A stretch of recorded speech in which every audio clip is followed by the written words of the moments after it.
제목을 한번 읽고 시작하도록 하겠습니다. 시작.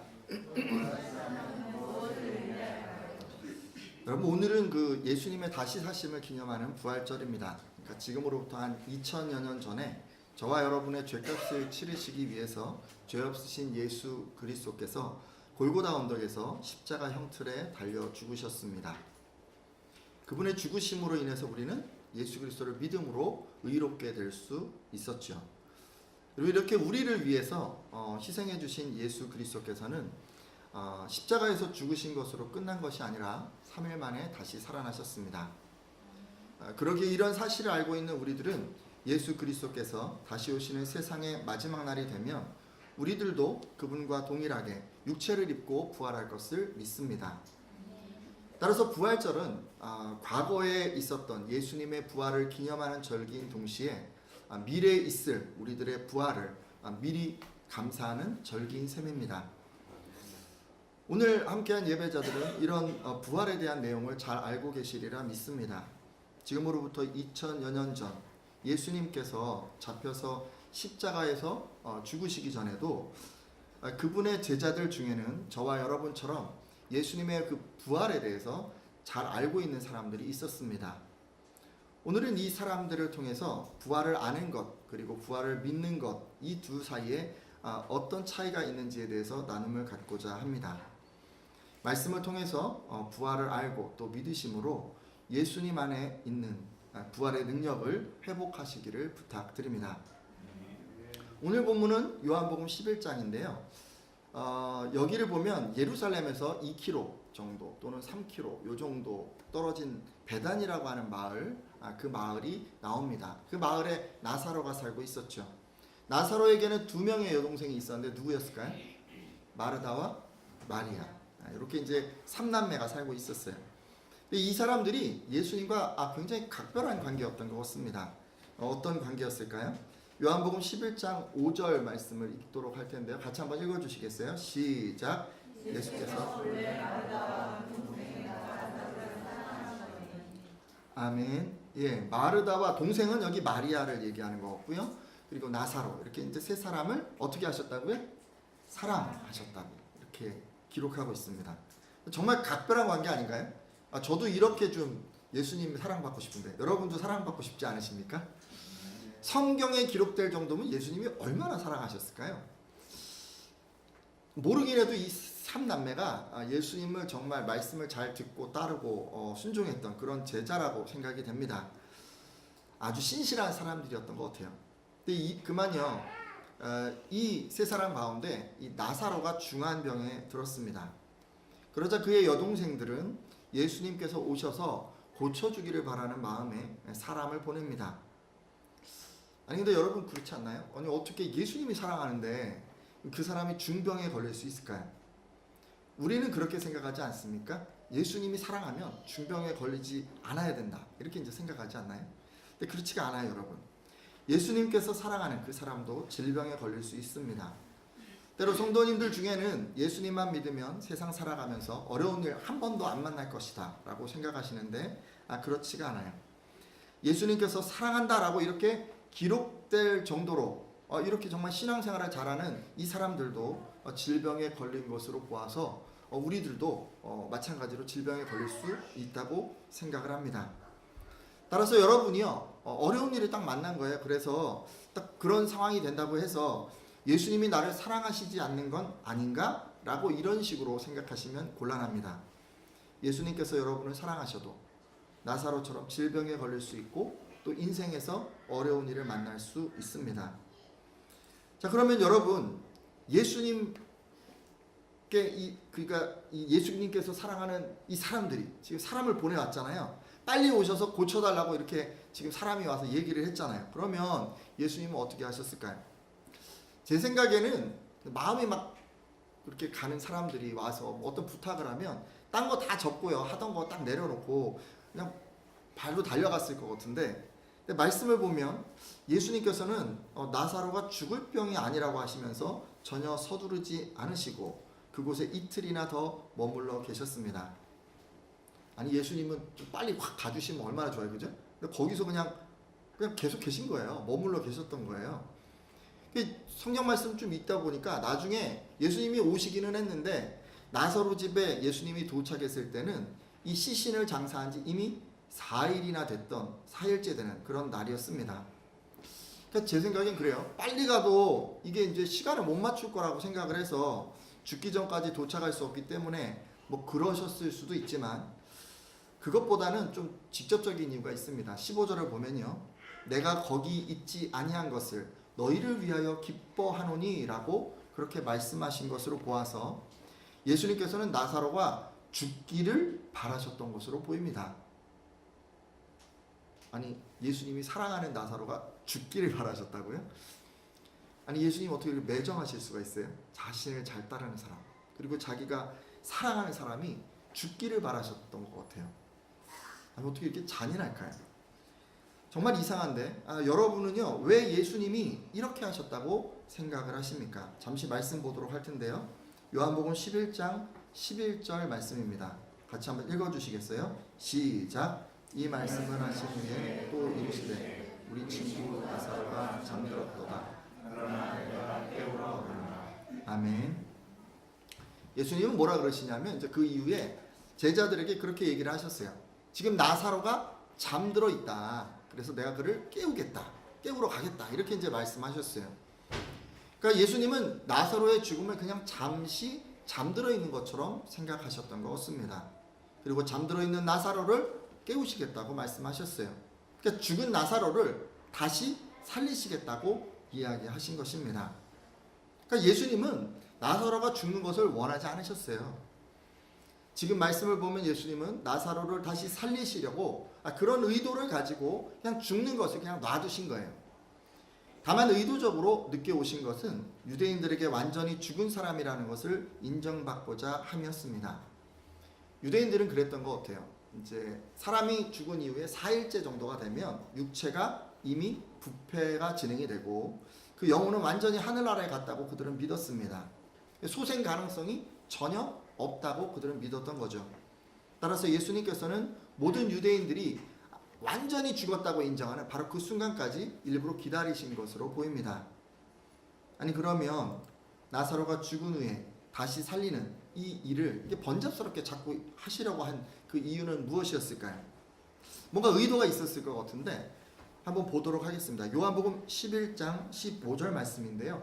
같이 한번 읽어주시겠어요? 시작. 내가 거기 가지 아니한 것을 너희를 위하여 기뻐하노니 이는 너희로 믿게 하려 함이라. 그러나 그에게로 가자 하시니. 아멘. 예수님께서 나사로가 죽게 한 후에 그 다음에 그 이후에 다시 또 살리시려고 한 이유는 무엇 때문이었죠? 제자들의 믿음 때문이었어요. 너희로 믿게 하기 위해서. 제자들에게 믿음을 더하시기 위해서 예수님께서는 병든 나사로가 죽게 놔두시고 완전히 죽은 그 이후에 다시 살리려고 하셨습니다. 아니 도대체 제자들의 신앙 상태가 어떠했길래 이런 일을 통해서 믿음을 더하려고 하셨을까요?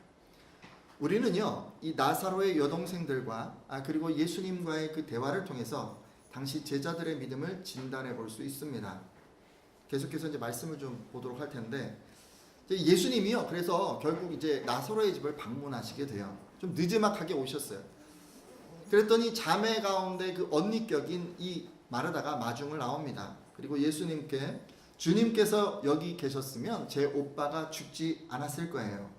그러나 저는 지금이라도 주님이 구하시는 것은 무엇이든지 하나님께서 주실 것으로 압니다. 라고 이런 고백을 합니다. 이 마르다는 그랬던 것 같아요. 예수님이 계셨다면 계시기만 했다면 그 오빠의 질병 정도는 그냥 깨끗하게 치료하실 수 있었다라고 그가 그렇게 믿었던 것 같습니다. 그리고 지금 입으로 뭐라고 얘기하고 있어요? 하나님께서 지금 예수님이 무엇을 구하시든지 다 응답해 주실 거예요 라고 그렇게까지 고백하고 있습니다. 하지만 실제로는 예수님이 계시지 않았기 때문에 어떻게 됐죠? 그의 오빠는 죽었고 이제는 아무것도 할 수 없다라고 그가 지금 생각하고 있는 것 같습니다. 근데 이 얘기를 딱 들으시고 예수님이 뭐라 그러시냐면 내 오빠가 다시 살아날 것이다 라고 답을 하십니다. 자 여러분 그러면 이 얘기를 딱 들으면 여러분 같으면 어떻게 하시겠어요? 내 오빠가 살아날 거야 이렇게 얘기를 했어요. 그럼 어떻게 하실 거예요? 그러신다고요? 그렇게 해주신다고요? 예수님 참 감사해요. 우리 오빠를 살려주세요 라고 당장 간구하지 않겠습니까? 네, 여러분, 마라단 그렇게 하지 않아요. 마라단 그저 퉁명스럽게 이렇게 얘기합니다. 마지막 날 부활 때 오빠가 다시 살아나리라는 것은 저도 알고 있습니다 라고 대답을 하죠. 즉 예수님께서 나사로가 다시 살아날 것이라고 하는 그 말씀을 현재 일어날 수 있는 일로 생각한 것이 아니라 먼 훗날에 마지막 때에나 일어날 일로 생각한 것입니다. 사랑하는 예배자 여러분, 이게 지금 제자들의 믿음의 현주소예요. 제자들은 부활의 가르침을 믿었어요. 마지막 날에 예수님께서 심판주로 다시 오실 때 모든 성도들이 부활할 것을 다 믿었습니다. 하지만 여러분, 한 가지 놓치고 있는 게 있어요. 즉 그걸 누가 하는 거예요? 누가 그것을 진행하시는 거예요? 예수님이 하시는 거잖아요. 그런데 예수님이 그런 권세와 그런 능력을 가지신 분이신데, 그런데 그분이 바로 지금 이 현재 그분의 능력으로 죽은 사람을 살리실 수 있다라는 것을 이 사람들은 믿지 않았습니다. 그래서 예수님께서는 부득불 사랑하는 나사로가 죽게 놔두시고 다시 살리시려고 하신 것입니다. 그래야 나사로를 비롯한 온 가족이 부활신앙을 가질 수 있기 때문에, 그를 바라보는 많은 제자들이 또 부활신앙을 가질 수 있기 때문에 이렇게 하신 것입니다. 자, 마르다가요 마지막 부활에 살아날 것을 믿는다라고 이렇게 고백을 했는데, 예수님께서는 부활은 미래에만 있는 것이 아니고 현재에도 가능하다라고 말씀해 주십니다. 그 말씀이 여러분 유명한 요한복음 11장 25절 26절 말씀인데요. 제가 읽겠습니다. 예수께서 이르시되 나는 부활이요 생명이니 나를 믿는 자는 죽어도 살겠고 무릇 살아서 나를 믿는 자는 영원히 죽지 아니하리니 이것을 내가 믿느냐. 아멘이십니까? 네. 예수님은 자신은 부활이고 생명이다 라고 그렇게 말씀하시면서 나를 믿는 자는 죽어도 살겠고 라고 말씀하십니다. 그분을 믿는 사람은 육체가 죽은 다음에도 마지막 날이 이르면 다시 그 육체가 살아날 것이라고 말씀해 주신 것입니다. 근데 지금 이 순간은 이 말씀이 어떤 말씀이에요? 그런 능력을 가진 분이시기 때문에 죽은 나사로를 내가 살릴 수 있다, 살리겠다라는 즉 그런 말씀 아닌가요? 그리고 그 이어지는 무릇 살아서 나를 믿는 자는 영원히 죽지 아니하리니 라는 말씀을 통해서는 예수님을 믿는 사람들은 영원한 생명을 얻게 될 것임을 말씀해 주셨습니다. 자, 이런 예수님의 가르침을 듣고 마르다는 뭐라고 대답을 하냐면요, 예 주님, 저는 주님이 세상에 오실 그리스도시고 하나님의 아들이심을 믿습니다 라고 대답을 했습니다.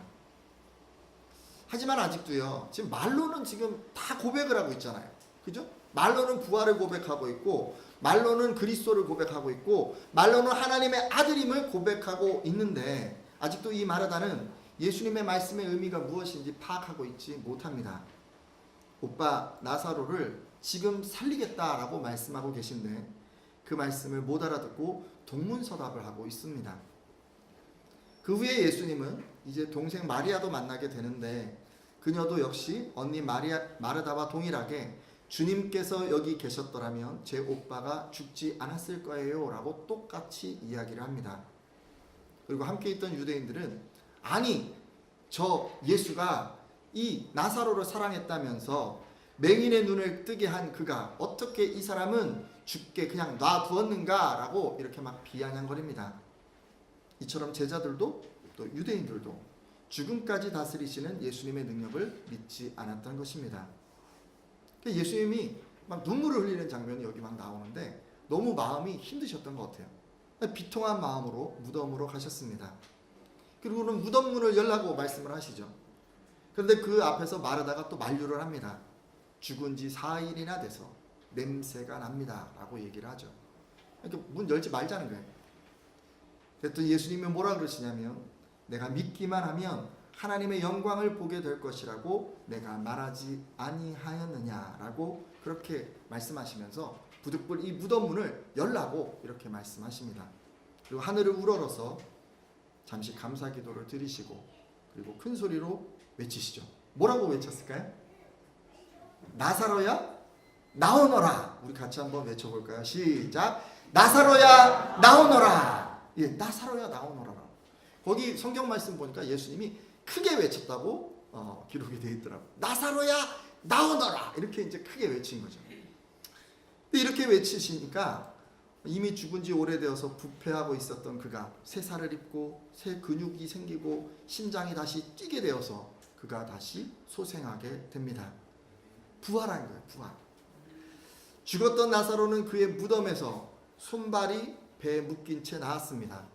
무덤에서 나온 그의 얼굴은 수건으로 쌓여 있었죠. 사람들은 다 놀랐을 것입니다. 하지만 예수님은요, 그런 나사로를 보고 풀어서 다니게 하라라고 그렇게 말씀하셨습니다. 정말 예수님이 말씀하신 대로 죽은 나사로가 살아난 거예요. 그가 지금 부활한 거예요. 이로 인해 제자들은요, 부활은 마지막 날에만 경험되는 것이 아니라 바로 지금 이 순간에 예수님의 말씀을 통해서 경험되는 것임을 알게 되었습니다. 무엇보다 예수님께는 죽음의 권세를 다스리는 권세가 있다는 것을 알게 되었죠. 자, 이로 보아서 여러분, 부활신앙은 예수님께서 그냥 마지막 날이 되어서 이 사람들을 다시 살리는 것을 의미하는 것, 그것만 의미하는 것은 아닌 것 같습니다. 오히려 여러분, 한 가지 꼭 오늘 이 설교를 통해서 기억해야 할 것이 있습니다. 마지막 날에 다시 살리실 그 예수님께서는 지금도 우리의 삶에서 역사하시고 인생의 죽음까지도 다스리시는 능력을 가지고 계시다는 것을 여러분 믿어야 한다는 것입니다. 그것을 믿는 것이 바로 부활신앙이에요. 나중에 부활할 거, 그걸 믿는 게 부활신앙이 아니라 그런 권세를 가진 분이 지금도 부활시킬 수 있다는 것을 믿는 것이 바로 부활신앙입니다. 믿으십니까? 예수님께서는 마르다를 비롯한 제자들이 이런 부활신앙을 갖기를 바라셨기 때문에 나사로를 죽게 놔두시고 다시 살리신 것입니다. 여러분, 부활신앙 갖지 못한 사람은 그런 것 같아요. 마르다처럼 이렇게 반응하게 될 것 같습니다. 예수님께 능력이 있음을 알기 때문에 인생의 여러 가지 문제들이 만나게 되면 질병을 만나게 되거나 취직하고 진학하고 결혼하고 출산하고 승진하고 우리가 여러 가지 인생에 힘든 문제들이 있는데 그런 문제들을 만날 때 우리가 예수님께 가져가서 해결하려고 기도를 합니다. 근데 하지만 거기까지예요. 거기까지. 뭘 못 믿냐면요, 예수님이 생명을 주실 수 있다는 것을 믿지 못합니다. 죽은 자를 다시 살리실 수 있다는 것을 믿지 못하죠. 그래서 누군가를 살리기 위해서 기도하지 않습니다. 여러분, 영적으로 죽어있는 예수 그리스도를 모르는, 십자가의 은혜를 모르는 그런 사람들을 위해서든 또는 질병이 걸려서 지금 육체적으로 죽어가는 사람들을 위해서든 여러분 기도하지 않습니다. 이 사람이 기도하지 않는 것은 예수님의 부활과 생명의 능력을 믿지 못하기 때문입니다. 예배자 여러분, 이런 거요, 이런 게 다 불신앙이에요. 이런 게 불신앙인 거예요. 예수님께서는 여러분이 마르다처럼 예수님께서는 부활이고 생명임을 입으로만 믿는 것이 아니라 실제로 믿기를 바라십니다. 그냥 우리들이 어떤 문제가 있어요. 그럼 그 문제 해결을 위해서 막 예수님께 달려가는 그냥 그 정도 수준의 신앙이 아니라 생명을 얻고 그 생명을 부활시키는 생명 부활의 신앙으로 여러분이 나아가기를 바라십니다. 그리고 그 믿음으로 누군가를 살리기 위해서 기도하기를 바라십니다. 오늘 함께한 예배자들은 다 이런 분들이 되어 주십시오. 여러분, 부활신앙을 가지세요. 그리고 죽어가는 사람의 이름을 예수님께 아뢰는 분들이 다 되어 주십시오. 한 가지 더 말씀드리면, 여러분 기도하실 때 말이에요, 아까 우리가 어떻게 얘기를 했죠? 그 동굴 앞에 서서 예수님 그러셨을 거 아니야. 나사로야 나오너라. 딱 그렇게 말씀하시니까 나사로가 그냥 죽었다가도 벌떡 일어났잖아요. 예수님이 이름을 딱 불러주시면요, 그 사람이 살아나는 거예요. 그 사람의 문제가 해결되는 거예요. 여러분, 우리가 그것을 간구했으면 좋겠습니다. 여러분, 기도하실 때 그렇게 기도하세요.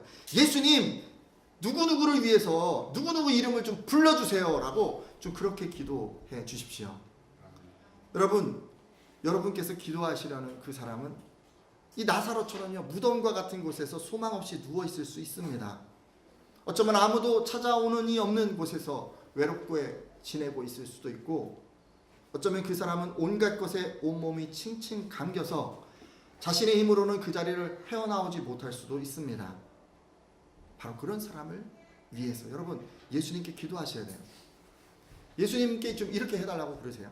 아무개야 질병에서 회복하라 라고, 아무개야 오랜 마음의 상처에서 회복하라 라고, 아무개야 술과 담배와 게임과 뭐 이런 중독에서 고침받아라 라고 그렇게 예수님께서 선포해 달라고 여러분 그렇게 기도해 주십시오.